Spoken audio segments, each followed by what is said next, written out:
NFPA 70, also known as the National Electrical Code, outlines requirements for electrical installations. Section 700.12c addresses the installation of service equipment like switchboards and panel boards.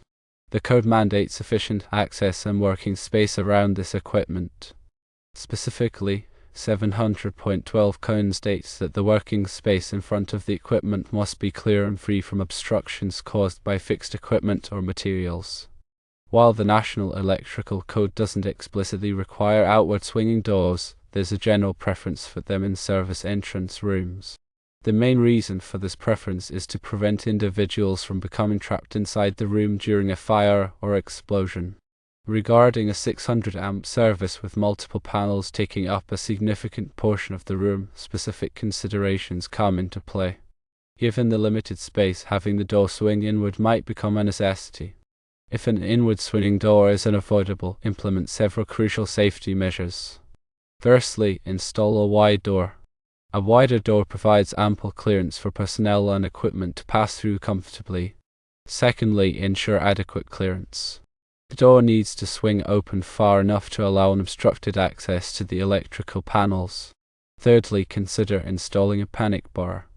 A panic bar enables personnel to quickly and easily exit the room in an emergency situation. In addition to these measures, it's crucial to consult with local authorities and the authority having jurisdiction or for specific requirements in your area. The authority having jurisdiction is the governing body responsible for interpreting and enforcing the National Electrical Code in a particular location. They may have additional regulations or interpretations that apply to your specific situation. Always prioritize safety and accessibility when deciding on the door swing direction. If an inward swinging door is necessary, meticulously implement the safety measures to protect personnel. The National Electrical Code is a comprehensive document, and understanding its nuances is essential for safe electrical installations.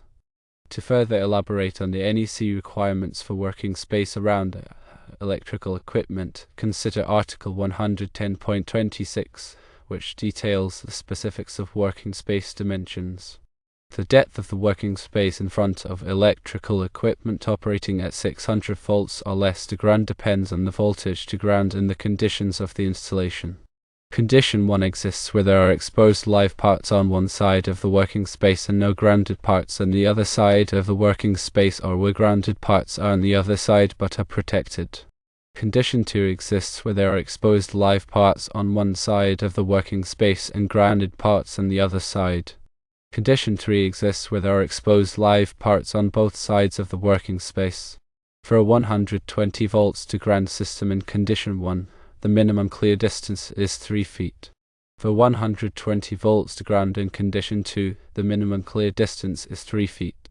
For 120 volts to ground in Condition 3, the minimum clear distance is 3 feet.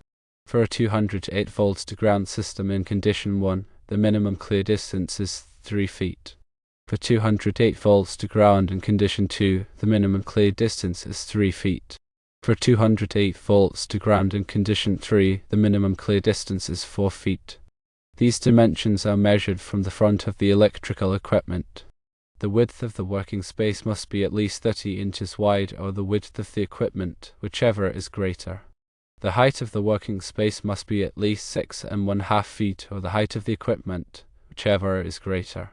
Remember that these are minimum requirements. Providing more space can improve safety and accessibility. Additionally, consider the placement of lighting in the service room. Adequate lighting is essential for safe operation and maintenance. The NEC requires sufficient illumination for the working space around electrical equipment. The lighting should be arranged to minimize shadows and glare. Emergency lighting should also be considered to ensure safe egress in the event of a power outage. Furthermore, proper ventilation is crucial to prevent overheating of electrical equipment. The NEC requires adequate ventilation to dissipate heat generated by electrical equipment. The ventilation system should be designed to maintain the equipment within its operating temperature range. The placement of equipment within the service room should also be carefully considered. Equipment should be arranged to provide easy access for maintenance and inspection. Avoid placing equipment in locations that are difficult to reach or that obstruct access to other equipment. Also, ensure that there is adequate space for future expansion. As systems grow, more equipment may need to be added. Planning for future expansion can prevent costly and disruptive modifications later on. It's also essential to implement proper labeling and identification of all electrical equipment. Clearly label all panels, circuits, and disconnects. Proper labeling helps to prevent errors and ensures that personnel can quickly identify and isolate circuits when necessary. Additionally, consider the use of arc flash hazard labels. These labels provide information about the potential arc flash hazard associated with the equipment and the personal protective equipment, or PPE, required to work safely on the equipment. Regular inspections and maintenance are crucial for ensuring the safe and reliable operation of electrical systems. Schedule regular inspections to identify and address any potential problems. Maintenance should include cleaning equipment, tightening connections, and testing protective devices.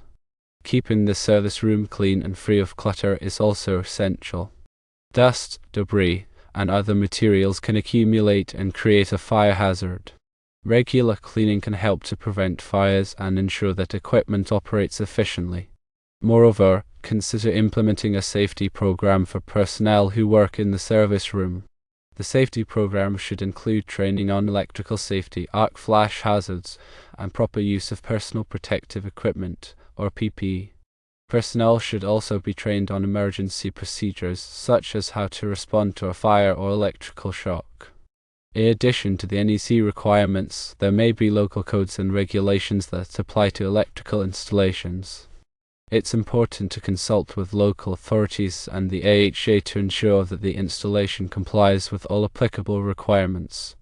The AHA has the final say on whether an installation is compliant.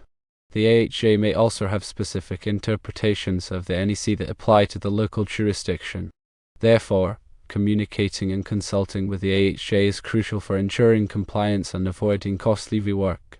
Selecting the appropriate electrical equipment is also essential for a safe and reliable installation. Choose equipment that is rated for the voltage, current, and environmental conditions of the application. Consider factors such as ambient temperature, humidity, and corrosive atmospheres. Use only equipment that is listed by a recognized testing laboratory, such as Underwriters Laboratories, or all. Listed equipment has been tested and certified to meet safety standards. When installing electrical equipment, follow the manufacturer's instructions carefully. Incorrect installation can lead to equipment failure, electrical hazards, and code violations. Use only qualified personnel to install and maintain electrical equipment. Qualified personnel have the training, experience, and knowledge necessary to perform the work safely and correctly. They should be familiar with the NEC and other applicable codes and standards. Proper grounding is also essential for electrical safety. Grounding provides a path for fault current to flow back to the source, which helps to trip over current protective devices and prevent electrical shock. The NEC requires that all electrical equipment be properly grounded. Grounding conductors must be sized according to the NEC. Also, consider the use of ground fault circuit interrupters, or GFCIs, in areas where there is a high risk of electrical shock. GFCIs are designed to detect ground faults and quickly interrupt the circuit, preventing electrical shock. The National Electrical Code provides specific requirements for the installation of ground fault protection for equipment, or GFP, on service disconnects. Ground fault protection is designed to protect equipment from damage caused by ground faults. The National Electrical Code also addresses the use of surge protective devices, or SPDs. Surge protective devices are designed to protect electrical equipment from voltage surges caused by lightning, utility switching, and other events. Surge protective devices should be installed at the service entrance and are sensitive equipment. The selection and installation of surge protective devices should comply with the NEC. Regular testing of surge protective devices is also important to ensure that they are functioning properly. Furthermore, consider the use of uninterruptible power supplies, or UPSs, for critical equipment. Uninterruptible power supplies provide backup power in the event of a power outage. This can help to prevent data loss and downtime for critical equipment. The size and type of UPS should be selected based on the power requirements of the equipment being protected. Remember, electrical safety is paramount. By following the National Electrical Code, consulting with local authorities, and implementing proper safety measures, you can create a safe and reliable electrical installation. Always prioritize safety and use qualified personnel for all electrical work. Neglecting electrical safety can have serious consequences. Therefore, prioritize safety in all aspects of electrical work. If you are unsure about any aspect of electrical installation or maintenance, consult with a qualified electrician or electrical engineer. They can provide expert guidance and ensure that the work is performed safely and correctly. Continuous learning is also essential for staying up to date on the latest electrical codes and safety practices. Attend training courses, read industry publications, and participate in professional organizations.